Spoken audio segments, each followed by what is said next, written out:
Good afternoon.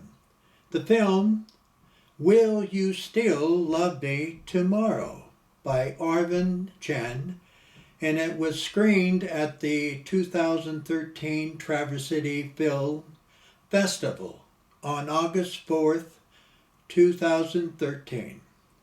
It's about people growing older in their lives, and even when a person has been married for 9 years and have children, then they step over the side into being gay, lesbian, or transgender, and wanting not to be criticized, but to be loved as they had been in their beginnings. Well, my name's Arvin Chen, and I just made this movie called Will You Still Love Me Tomorrow, which is playing in Traverse City, obviously. And basically, it's a Taiwanese movie, and I live and work in Taiwan, in Taipei, although I'm not originally from there. I grew up in California, Northern California. I'm from San Diego. Oh, cool.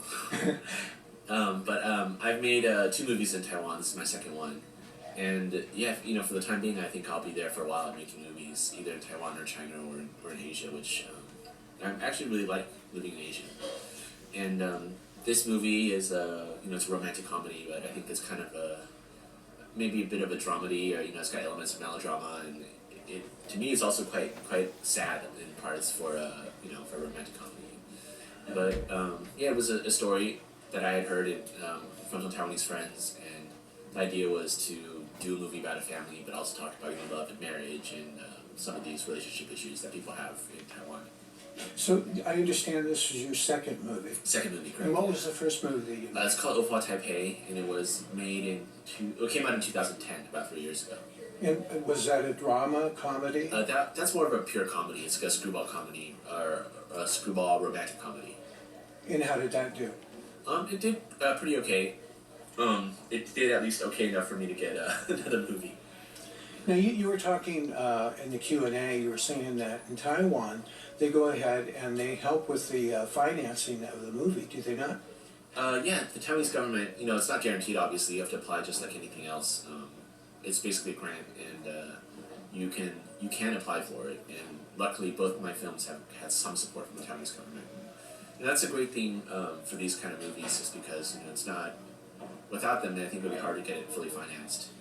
And in America, I understand it's just such an industry that it's a lot harder to get that kind of support, but we're lucky that in Taiwan we can get it. You should continue making movies in Taiwan, because you are an incredible filmmaker. Thank you.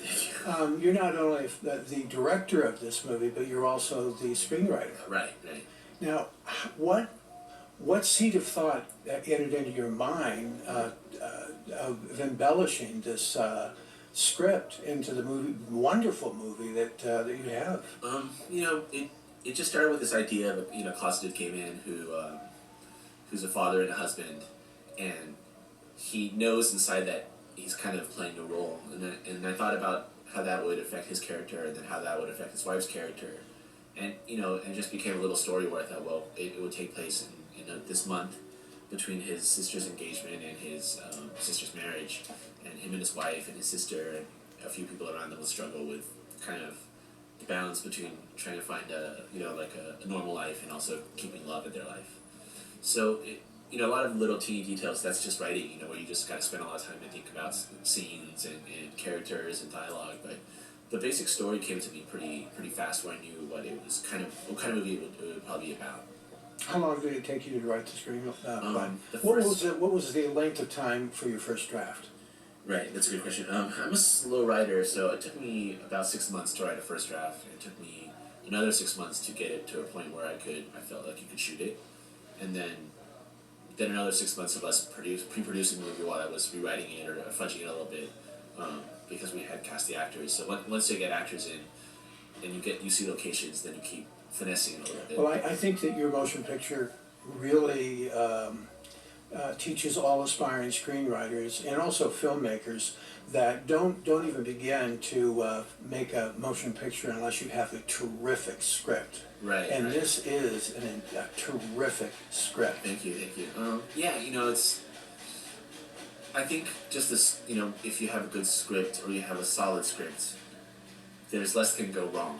You're fighting uphill if you don't have a solid story. I don't consider this to be a flawless script, but I think it's a story. It's a story that can be told. And I think sometimes if you're working with a story where the story is still a little shaky, the drama's a little shaky, it's really hard to fix it while you're shooting it. Ideally you want to take a strong story, and then you want to just have the actors bring the characters to life, and you want to shoot it in a way in which it feels like the story is coming to life. But if you're also going to be responsible for telling or creating the story while you're shooting it, it's dangerous, I think. Now, did you have a hand in the editing of the program?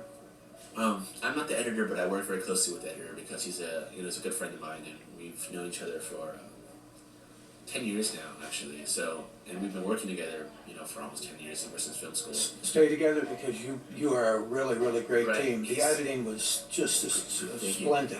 Yeah, he's just he's just a great guy, basically, and I always think of us as we're not editing the film, we're just kind of retelling the story with the materials that we have, and it's a pretty good process, like I don't know if I could work with another editor, to be honest, because he's such a part of the way I make movies.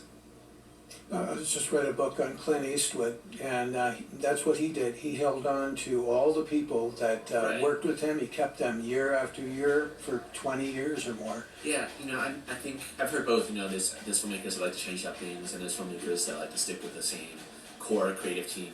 And I'm definitely probably more of the guy that wants to stick with the core creative team, because I think once you find people that you can really work with,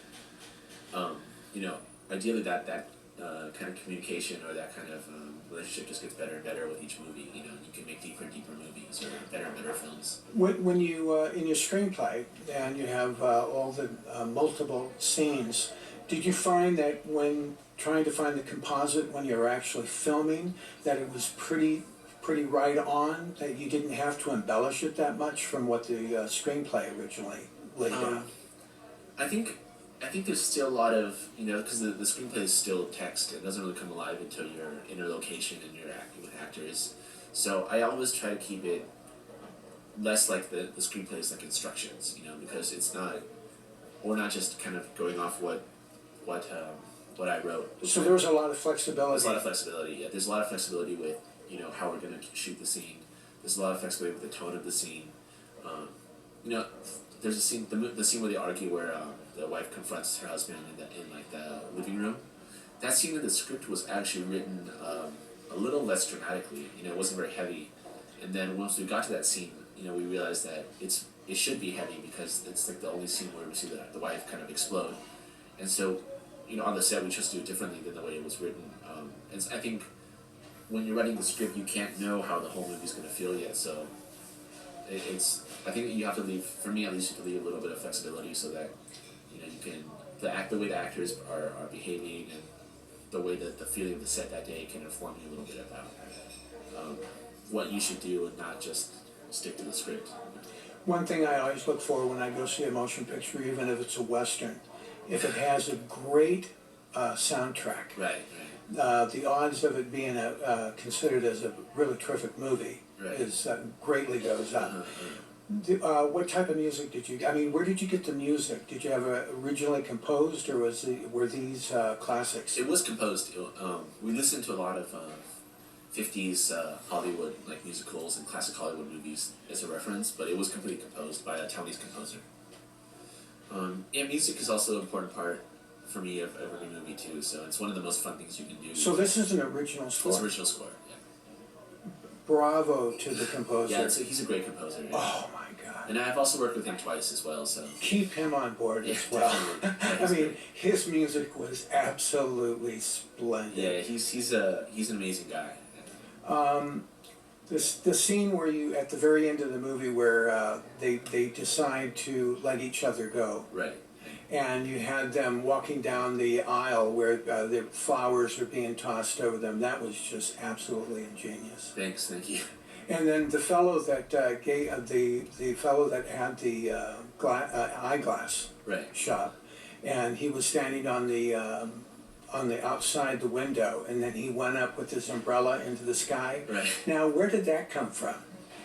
I thought of the movie would open with a fantasy, a little fantasy of his boss flying away, just to to set up that in this world, you know, there would be these magical realist things that happen, and I just thought about Mary Poppins. You know, it's just one of the things I remember from childhood is like the shots of Julie Andrews flying into the air.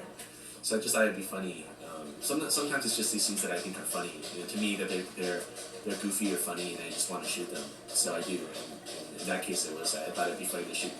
Well, that's the thing. That's the thing I found really ingenious about your movie is that you always had these little tags at the end of each one of the little scenes. I mean, it just didn't go out flatly. Right. There was always something, you know, and just that wonderful scene where the husband's walking down the alley. And he was still contemplating about going back to his gay life. Right. And then he elevated up into the sky as well. Right. I mean, that was just absolutely wonderful. Thank you. Yeah, those things are always, you know, they're the funnest things to shoot, to be honest. You know, like, shooting those scenes, I think, is almost too fun. You know, when we do something like that, or, you know, shooting, like, dramatic scenes, that's a lot of work. That's really, you know, you have to get in there with the actors, and you really have to... I'm on edge when I'm shooting those scenes because you know you're really torturing the actors. You really. What was your rapport with your actors? It was great. You know, they're sweet. They're just really sweet people and kind. That really came across. I mean, you had marvelous music, great composites, just wonderful dialogue, great storyline, and then to have such a great cast. Yeah, I was lucky. You know, and the people say that all the time, you know, casting is such an important thing, but really it makes your life easier. If you spend a little bit more time with thought in the casting, there's things with a good actor that you can never force them to do, you know, like if you get an actor that's not right, it's almost impossible to make them better because and if you are making them better, you're making them, you know, just by maybe a few percentage points, but you're not really going to get things that are surprising or things that you never could never imagine would be like that. With an actor that's not appropriate, I think you're just trying to make them passable, and you know it's not good enough usually. How many weeks did it take to shoot this? About 6 weeks. Whew. Wow, that's amazing. It's actually not. It's actually pretty comfortable, to be honest. You know, 6 weeks is. You feel like you're getting a little bit done every day. It's not too rushed. I think if we had maybe 5 weeks or 4 weeks, it would have really been tough. Yeah. Now, has this screened in San Francisco? It screened once in San Francisco. Yeah. And what was the reaction in San Francisco? Unfortunately, I wasn't there, but I heard it went pretty well. But I wasn't. I was still in Asia during that screening. Unfortunately. Any negative reviews on this? Nothing too negative. In Taiwan, the box office for my first movie was better than this one. And I think a lot of it had to do with the subject matter. It's a little still off. A little bit more conservative right, on that fact? Yeah, exactly. Well, it is such an honor to be able to sit here with you because you're a very, very humble fellow for being as talented as you are, and it's good to see you like this. There's a lot of very talented filmmakers. Oh, I've talked to a few, but Arvin, right? Mm-hmm. Arvin, thank you very much for sharing your no problem. Your movie and this time with us. So sure. Anyway, you have a really, really great time in Traverse City. Yeah, it's been great actually. I love this festival. So wonderful movie, and I expect to see this as a nominee at the Oscars. It's gonna be tough. under the foreign film category. Thank you, Arvin. Thank you.